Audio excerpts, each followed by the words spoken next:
8h36 sur l'antenne de Radio J. De retour, merci de passer votre après-midi avec nous jusqu'à 16h30 pour cette émission spéciale Journée Droits des Femmes. L'occasion, bien sûr, d'aller voir au théâtre ce qui se passe sur le sujet. Et c'est avec vous, Hélène Kuttner. Bonjour Hélène. Bonjour Cyrielle. Bonjour à toutes. Oui, on est nombreuses aujourd'hui et à tous. Parce que pour le combat des femmes, il ne faut pas oublier l'éducation des hommes. Je suis absolument d'accord avec vous que j'ai écouté attentivement tout à l'heure. Alors, les plateaux de théâtre aiment à célébrer la journée de la femme aujourd'hui, mais ils n'ont pas besoin de cette journée pour mettre en scène et encore les voix de celles qui se battent pour leur liberté et leur égalité. Mais aujourd'hui, le 8 mars, nous allons parler des femmes et de leur combat sur les scènes de théâtre. À commencer bien sûr par Simone Veil, Hélène, qui triomphe dans 2 théâtres parisiens avec Christiana Reali. Exactement, Cyrielle. La grande Simone Veil est célébrée 2 fois. Au Théâtre Antoine, où Christiana Reali, en alternance avec Pauline Susigny et Noémie Develay-Ressigné, interprète une femme, Camille, chargée d'évoquer la trajectoire de Simone Veil. En plongeant dans ses années d'étudiante, la narratrice déroule le fil d'un dialogue qui va se nouer entre elle et Simone Veil aujourd'hui, autour de ses combats politiques et de justice. Comment transmettons les combats de cette femme d'exception?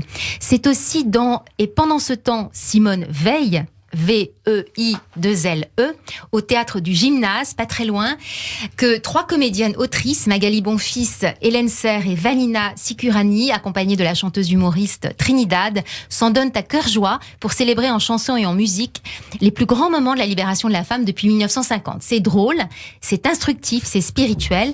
Et pour parler de Simone Veil, Cyrielle, il ne faut pas oublier qu'à la Cité de l'économie et dans le cadre de la présidence de la France à l'Union européenne, à partir du 15 mars, se tient une exposition sur le combat de Simone Veil pour l'Europe, mais aussi sur son action politique et sociale pour faire évoluer nos sociétés. Et ça commence le 15 mars, donc la semaine prochaine. On note bien ça. Alors, bien sûr, on va continuer à parler également de théâtre avec l'homme politique Jean-Louis Debré que nous avons reçu il y a quelques jours sur l'antenne de Radio J. Il monte sur la scène pour raconter la vie des femmes pionnières au théâtre de la Gaîté Montparnasse. Incroyable, Cyrielle, vous l'aviez déjà chaleureusement reçu. Un homme politique avec une complice qui s'appelle Valérie Bonchenet, qu'ils évoquent tous deux en duo des femmes d'exception qui ont pris la lumière sous les barricades, comme Olympe de Gouges ou Louise Michel, mais aussi celles qui sont restées dans l'ombre, comme Julie Victor Daubier, première bachelière, ou Jeanne Chauvin, première femme avocat. Quel courage leur a-t-il fallu à toutes pour combattre les conservatismes et faire bouger les lignes? Alors, il me semble aussi qu'aujourd'hui débute une création de Valérie Lévy qui évoque aussi l'honneur d'une femme au Théâtre du Rond-Point. Au Théâtre du Rond-Point, Cyrielle, ce soir débute. J'avais une petite robe à fleurs et raconte le témoignage de Blanche, qui a 26 ans, qui livre sa parole intime à une société de production. Elle raconte un viol subi 3 ans plus tôt avec un courage qui doit l'aider à s'en sortir. Or, cette expérience est surtout l'occasion pour la télévision d'exploiter commercialement la détresse de cette jeune femme. Et Valérie Lévy, l'auteure et la metteuse en scène Nadia Jandot, qui utilise beaucoup la vidéo, montre comment la libération d'une parole de femme rendue publique peut aussi ensuite être pervertie par la télé-réalité et les réseaux sociaux. Les droits des femmes passent aussi par la danse. C'est à Montreuil ce soir. À Montreuil ce soir, c'est Emmanuelle Rigaud, qui est interprète, chorégraphe et danseuse et qui crée au Théâtre Berthelot de Montreuil, à Corps Retrouvé, une performance où elle évoque l'histoire de 5 femmes rencontrées à la Maison des Femmes de Saint-Denis. Par le corps et avec les mots de l'auteur Penda Diouf, la danseuse questionne la notion de l'héritage, les rapports sociaux, les différences entre les sexes et les violences physiques grâce à l'outil d'expression qu'est la danse. On retrouve aussi chez l'américaine Naomi Wallace cette dénonciation du sort des femmes à travers la représentation de leur corps. Exactement, et son texte s'appelle « Et moi et le silence ». C'est mis en scène par René Loyon jusqu'au 20 mars au théâtre de l'Épée de Bois de la Cartoucherie. Ce sont 2 femmes, une noire et une blanche, qui se rencontrent en prison et vont faire le projet d'une vie meilleure. La ségrégation raciale, sociale pèseront sur elles, mais l'écriture poétique de l'auteur fait de cette pièce une comptine enfantine où chaque femme, Cyrielle, privée de ses droits, rêve avec une puissante fantaisie de liberté et de bonheur. Et on va continuer à rêver, bien évidemment, dans cette émission avec mes invités Maya Termination, Martine Matatia, Yael Chalita et Evelyne Berdugo qui va nous rejoindre dans un instant. Mais tout d'abord, j'ai envie qu'on rejoigne un invité par téléphone puisque cette journée, c'est aussi une journée de rassemblement à travers le monde, l'occasion de faire un bilan sur la situation des femmes, mais aussi les groupes et les associations de femmes militantes qui préparent des événements partout dans le monde et en France aujourd'hui. On va donc aller voir ce qui se passe du côté du collectif de mots et mots de femmes et de ces expos. Bonjour Stéphane Cardon-Verrier. Bonjour Cyrielle. Merci beaucoup d'être avec nous. Vous êtes coordonnateur du collectif, donc je le disais, Mots et mots de femmes qui luttent contre les violences conjugales de par la photo pour sensibiliser. Quel est justement le projet de ce collectif qui, je le rappelle, est placé sous le haut patronage du chef de l'État et sous le patronage de 10 ministères en France?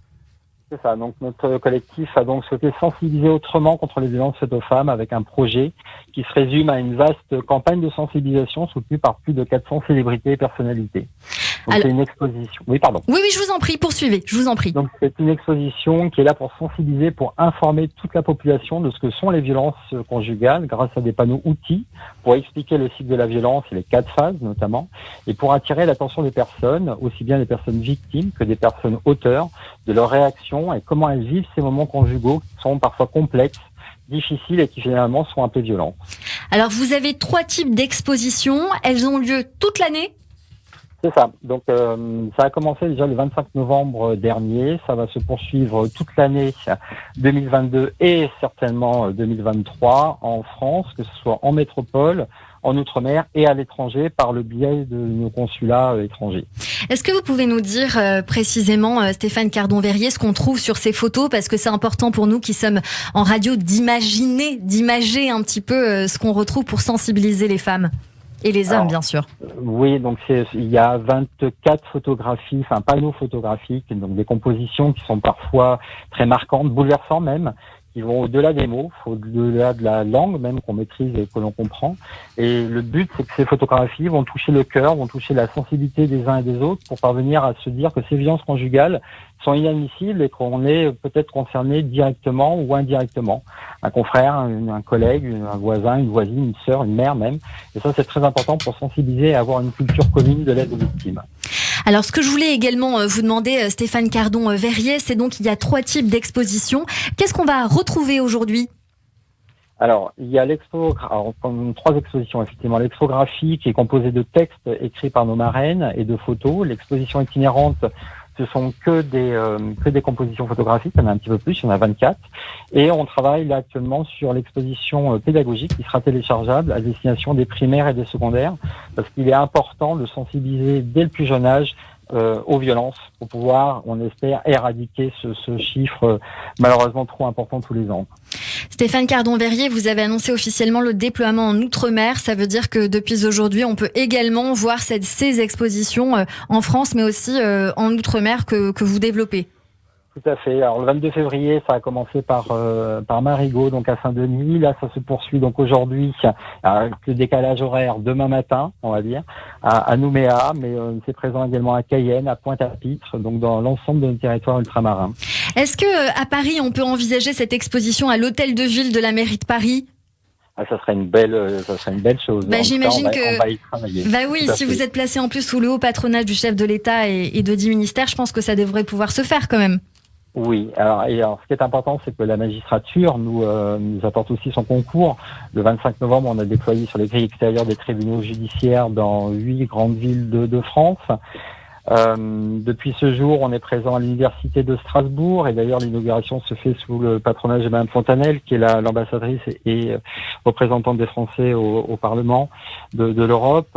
On sera présent dans des CHU, dans des mairies. Voilà, l'idée c'est qu'elle puisse être déployée partout et que chaque association qui souhaite la présenter puisse s'en saisir et expliquer qu'est-ce que l'emprise, qu'est-ce que le cycle de la violence. Stéphane Cardon-Verrier, votre objectif c'est 500 villes, mais aussi 500 marraines. 500 marraines, vous en avez déjà plus de 400, des célébrités, des personnalités de plusieurs nationalités qui s'engagent à vos côtés en faveur d'une juste et noble cause. Et ça me donne l'envie justement d'aller rejoindre Sarah Lelouch, qui est avec nous par téléphone. On a parlé de marraines, donc l'envie bien évidemment de faire parler l'une d'elles. Bonjour Sarah Lelouch. Bonjour. Vous êtes marraine de Mots et mots de femmes, productrice, réalisatrice de documentaires, de fiction et d'émissions, ex-journaliste et animatrice de télévision et de façon très anecdotique, la fille de Claude Lelouch, pour vous resituer parce que sur Radio J, des Sarah Lelouch, il y en a beaucoup. Merci beaucoup de témoigner sur notre antenne. Pourquoi c'était important pour vous d'attribuer votre contribution à Mots et mots de femmes ? Je pense que c'est important déjà pour toutes les femmes. Il n'y a pas une femme qui dirait c'est pas important pour moi. Donc quand Stéphane m'a proposé, ça m'a semblé d'une évidence et évidemment ça me parle et puis ça m'a parlé personnellement et puis ça m'a permis de faire un petit état des lieux personnel. Vous avez écrit un très joli texte sur le site du collectif qui m'a beaucoup émue. Est-ce que vous voulez bien nous l'expliquer, ce texte ?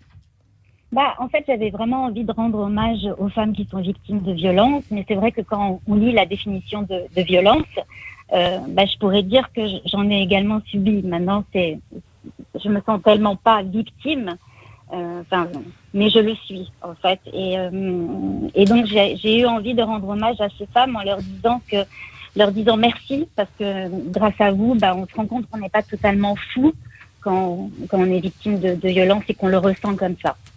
Vous dites dans ce texte, j'ai reçu des mots, j'ai encaissé des coups, j'ai été dominée, manipulée aujourd'hui et pour toujours. Je suis un peu abîmée, cabossée c'est sûr, et je n'arrive plus à me séparer de mon armure. Mais grâce à mon instinct, j'ai toujours réussi à me relever et même à me sentir plus forte. Mais je pense encore certaines de mes blessures. Sarah Lelouch, vous qui avez été vous-même donc victime de violence, quel message vous avez envie en tant que marraine de donner aux femmes aujourd'hui ?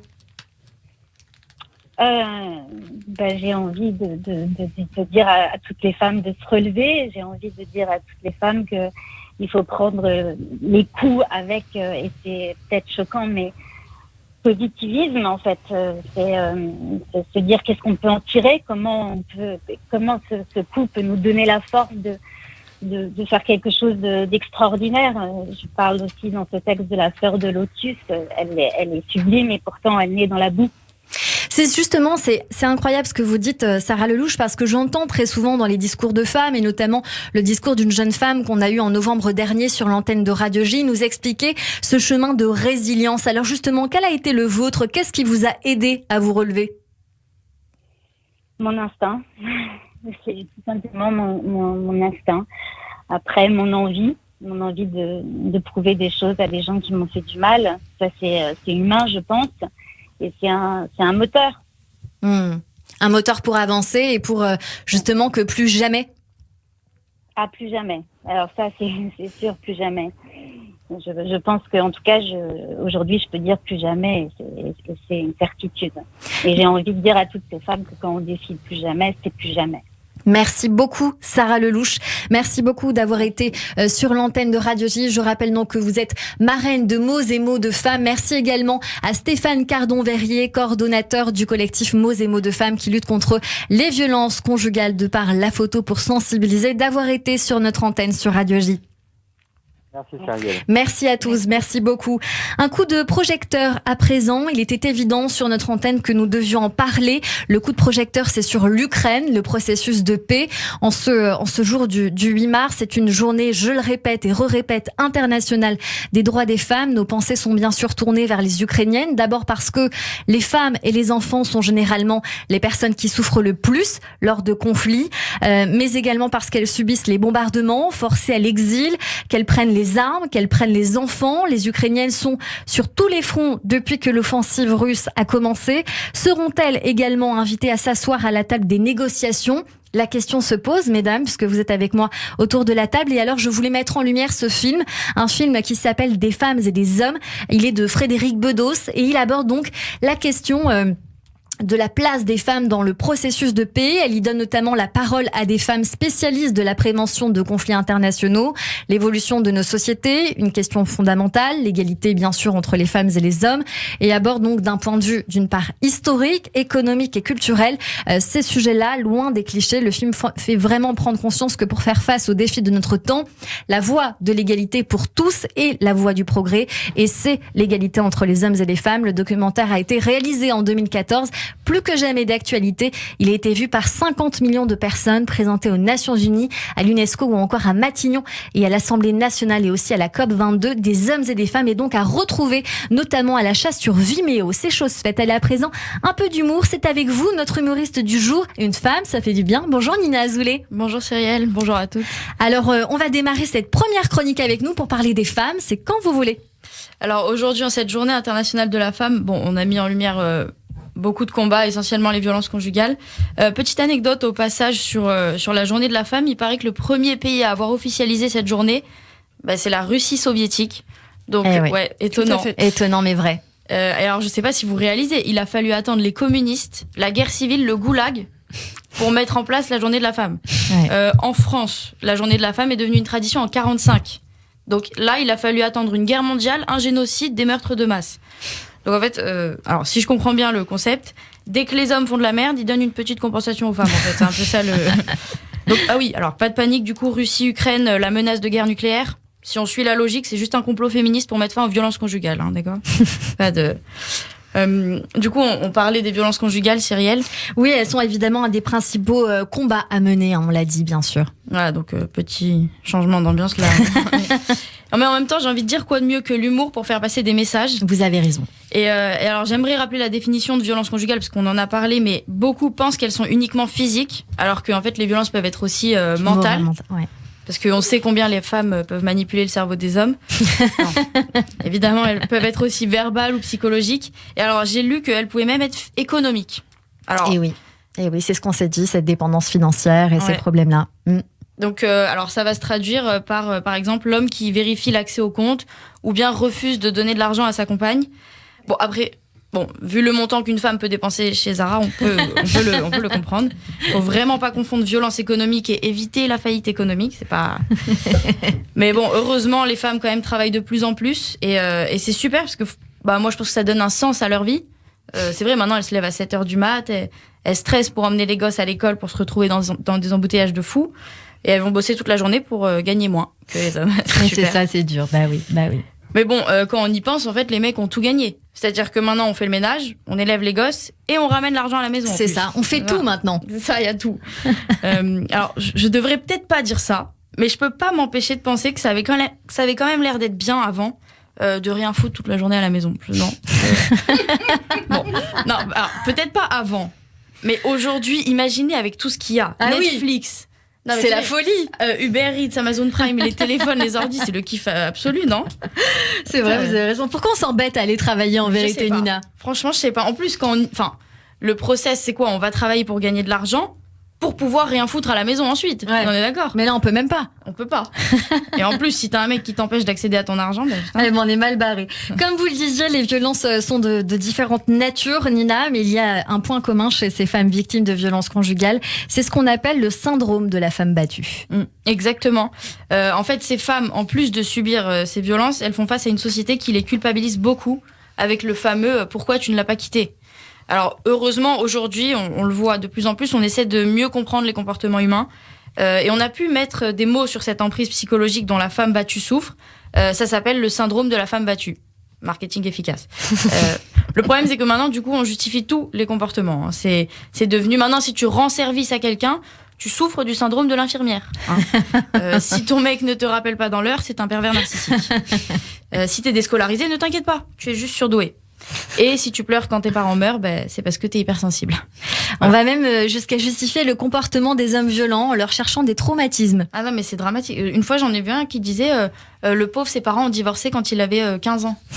Ah, On peut se demander ce que l'État fait aussi pour combattre ces violences, Nina. Ouais. L'État essaye d'aider. Vraiment, il essaye. Par exemple, le 1er février dernier, il y a un nouveau décret qui est entré en vigueur. Alors maintenant, les femmes sont systématiquement prévenues de la date de sortie de prison de leur conjoint violent. Donc je répète, le 1er février dernier. Ouais. C'est-à-dire 2022. On a attendu 2022 pour passer un coup de fil. Alors qu'à côté de ça, on a communiqué des centaines de fois avec Thomas Pesquet quand il était dans l'espace. je l'ai même vu en live TikTok avec Kylian Mbappé, sérieux. Quand même. Mais de toute façon, je crois que même les méthodes qui sont un peu plus à l'ancienne pour aider les femmes violentées, en final, elles sont pas très répandues. Je sais pas si vous connaissez, mais il existe un signe de la main que les femmes peuvent faire pour prévenir les gens autour d'elles quand elle est en danger. Donc je sais pas si vous allez visualiser, mais ce signe consiste à fermer progressivement sa main sur son pouce. Donc on fait le signe 4, comme le chiffre 4 de la main, et on ferme progressivement les doigts sur le pouce. Exactement. Absolument. Pas C'est sûr que vrai, ce soit ça très connu. Ouais, c'est vrai. On m'en a parlé, mais c'est pas très connu. Et alors, de toute façon, je me dis que même si les gens connaissent, oui, il y a très peu de moyens, comme c'est pas connu, qu'on le compte-sache. Oui, voilà, je pense pas. Mais Campagne de sensibilisation à faire à la non, mais télé. c'est vrai. En vrai, c'est important. Mais je me suis dit que même si les gens connaissaient ce signe, je sais pas pourquoi je sens qu'ils seront aussi réactifs qu'à une partie de Kems. C'est-à-dire qu'on est tous mal barrés, quoi. En vérité, même si on vient en aide à ces femmes, le problème, ce sont les hommes violents. C'est ça la racine du problème à laquelle il faut s'attaquer, Nina. Tout à fait. Ça fait d'ailleurs partie des revendications de Nous Toutes. Vous vous souvenez la manif qui avait lieu en novembre dernier. En fait, donc les femmes qui émettent des revendications là considèrent que ça passe avant tout par l'éducation. Et en fait, demande par exemple que les collégiens passent un brevet d'éducation à la non-violence, sur le même modèle que celui de la sécurité routière. Bon, le problème c'est que si les gens conduisent comme... si les gens sont non-violents comme ils conduisent, j'ai raté la chute. On est mal. On n'est pas rendu. C'est pas grave, on a bien compris. Après, voilà, je me dis peut-être qu'il faut songer au brevet de non-violence au volant dans un deuxième temps. Oui, c'est pas mal. En conclusion, Nina, alors dites-nous. Ouais, alors si on est un peu plus sérieux, j'aimerais bien rappeler qu'en France, il y a quand même une femme sur 10 qui est concernée par les violences conjugales, ce qui est quand même énorme. 113 féminicides en 2021. Donc, malgré quelques progrès, c'est beaucoup trop, et donc il faut vraiment continuer ce combat qui est essentiel. Et puis j'ai envie de dire merci aux assos qui aident ces femmes quand même, parce que on pourrait, elles sont là, quoi. Bien sûr, elles sont là. Elles sont avec nous sur l'antenne de Radio J. Nous en avons quelques-unes. Merci beaucoup, Nina, pour cette première chronique très prometteuse sur notre antenne. On se donne rendez-vous certainement très bientôt sur l'antenne de Radio J. On vous retrouve en podcast sur le YouTube de Radio J et sur radioj.fr. Allez, vous restez encore avec nous sur notre antenne pour poursuivre notre émission spéciale dédiée aux femmes. Dans un instant, notre experte Ruthia Roginor pour analyser nos échanges. Mais juste avant, vous pouvez aussi intervenir, réagir, poser vos questions à nos invités à tout moment en nous appelant au 01 53 75 26 26, tapez 1, 01 53 75 26 26 et tapez 1. On retrouve également d'autres invités qui sont avec nous par téléphone pour réagir et surréagir, et puis bien sûr pour parler sur notre antenne et débattre. Tout de suite, c'est une pause suivie du journal de l'information de Steve Nadja. Restez connectés. Radio J. Bonjour.